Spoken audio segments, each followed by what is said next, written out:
Pay a life to search up a land? Why wouldn't I just play a different land that actually taps for the mana that I want? Are they really so good that I should be spending $100 on a set? With the recent Secret Lair Fetchland reprinting, I think now's a great time to talk about how to use these unique cards, and why the community has been calling for a real reprint for years. Reprint Fetchlands, or else I will shove Fibblethip into this hedron. I'll do it, too. I need you to reprint Fetchlands. My 5-color Sliver EDH deck costs more than my car. Reprint them! My name is Jim, I'm your Spike on the mic today, and we're here to talk about Fetchlands, and specifically whether or not they're worth the price tag in Commander.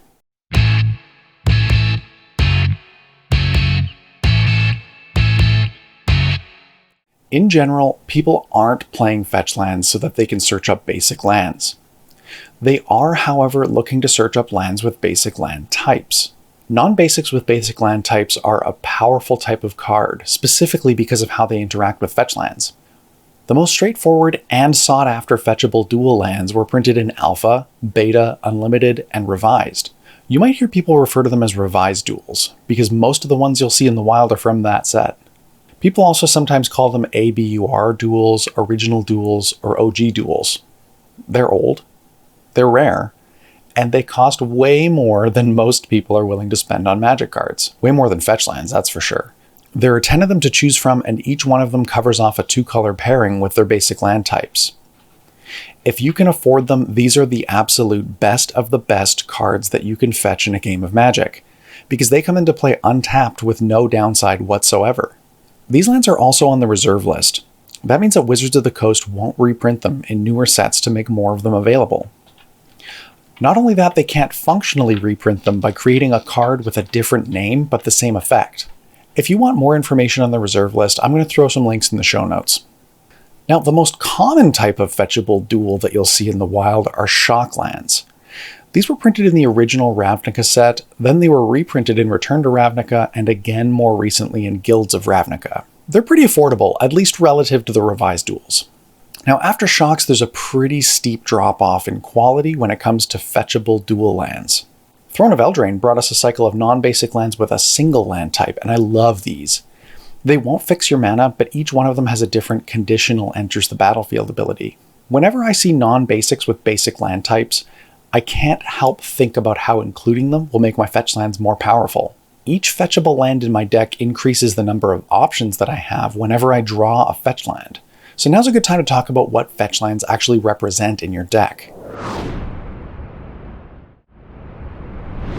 The easiest way to talk about this is with 2 examples. The first example is an easy one. It's a 5-color land base with 35 lands and no fetches. In a keepable opener, we might end up with 3 dual lands or a couple of duals and a basic. Between these 3 lands, we're probably going to have access to 3 of our colors, maybe 4. This might not be an issue in some games, especially if the other cards in your opener have low colored mana requirements, or if you're running a lot of mana rocks or colorless cards. Even worse, you might keep that hand and hope that by turn 3 or 4 you'll have drawn more lands or some castable spells. Most often though, you're going to have to mulligan because you can't reasonably cast what you drew. Double pip mana costs can be especially brutal and can leave you praying to the gods of RNG. In our second example, we'll keep everything the same, but replace 2 of the lands in our opener with fetch lands. Suddenly our options open right up, and we can create nearly any combination of colors we might need.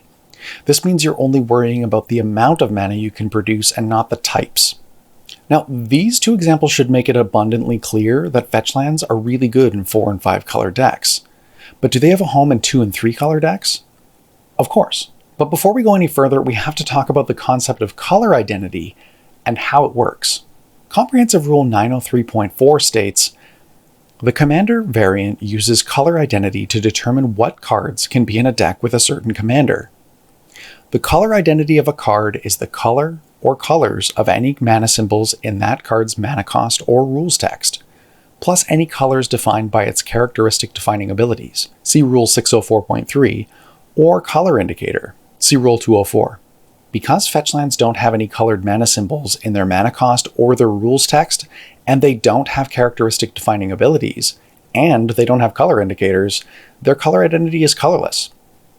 This means that, in theory at least, you can run all 10 fetches in any commander deck. In an Izzet deck, even though you can only run one Shockland, which is Steam Vents, and one Revised Duel, which is Volcanic Island, you can run 7 fetchlands that can grab them. Flooded Strand, Polluted Delta, Bloodstained Mire, Wooded Foothills, Scalding Tarn, Arid Mesa, and Misty Rainforest. In practice, this is like having 7 extra copies of those 2 dual lands, and paying 1 life out of your starting 40 is a minuscule cost to pay for that kind of consistency in your opener. Now, some people are going to argue that including the 6 non-Izzet fetches is a bit of a loophole and circumvents the spirit of the color identity rule.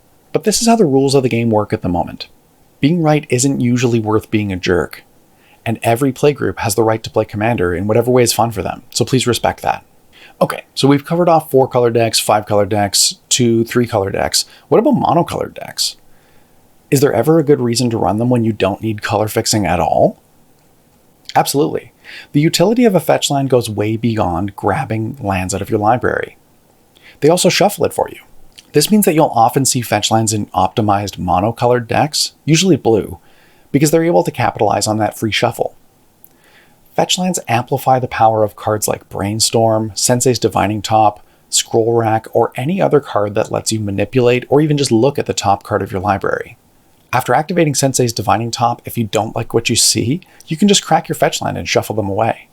Now, I wouldn't go so deep into this strategy as to include fetchlands that don't have any fetchable targets, but in a monocolored deck, you're going to have access to 5 solid fetchlands that will actually grab you a land if you need it. Now, there are some other synergies that fetchlands enable. I'm not going to go super deep into them because they tend to be very specific, but here are some general ideas on how you might be able to use fetchlands for more than just color fixing. Playing a fetchland can trigger commanders like Tatiova to let you draw a card, and cracking the fetchland can let you draw a card again. If you play cards like Lotus Cobra, the landfall interaction can net you a ton of mana over the course of a game. Just the act of sacrificing a fetch can trigger any number of things, like Korvold or the Gitrog monster. In Muldrotha decks or any deck running Life from the Loam or Crucible of Worlds, fetchlands can actually serve as reusable ramp. You just get to crack them, then play them, then crack them, then play them over and over and over again. Now, there's a ton of other strategies as well. This is just to get your creative juices flowing. After all this, you might think that fetchlands are all upside, of course, aside from their cost, but there are a few things you do want to keep an eye on if you're going to go heavy on including fetchlands in your deck. Perhaps the most devastating thing you can run into when you're playing a high density of fetchlands is Root Maze.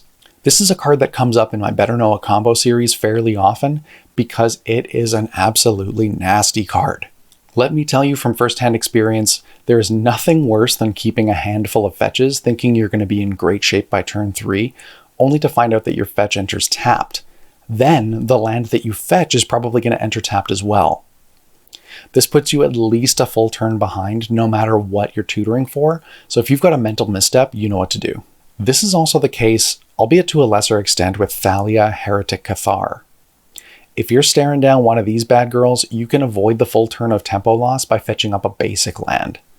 It isn't ideal, but if you can make it work with the other cards in your hand, this is absolutely the way to go about it. At least Thalia is not coming down turn 1, so you might be able to get your fetches in before it becomes a problem. The next thing you have to worry about is cards that punish activated abilities. The abilities in this category can look pretty different, so bear with me for a sec. Suppression Field makes fetching cost an additional 2 generic mana, and Harsh Mentor makes you take damage.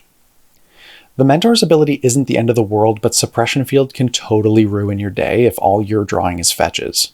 Stifle, Trick Bind, and a host of other counterspells can prey on activated abilities. If you get hit with one of these, you'll still have to sacrifice the fetch, and you'll still have to pay the life as part of its activation cost, but you won't be able to search up a land.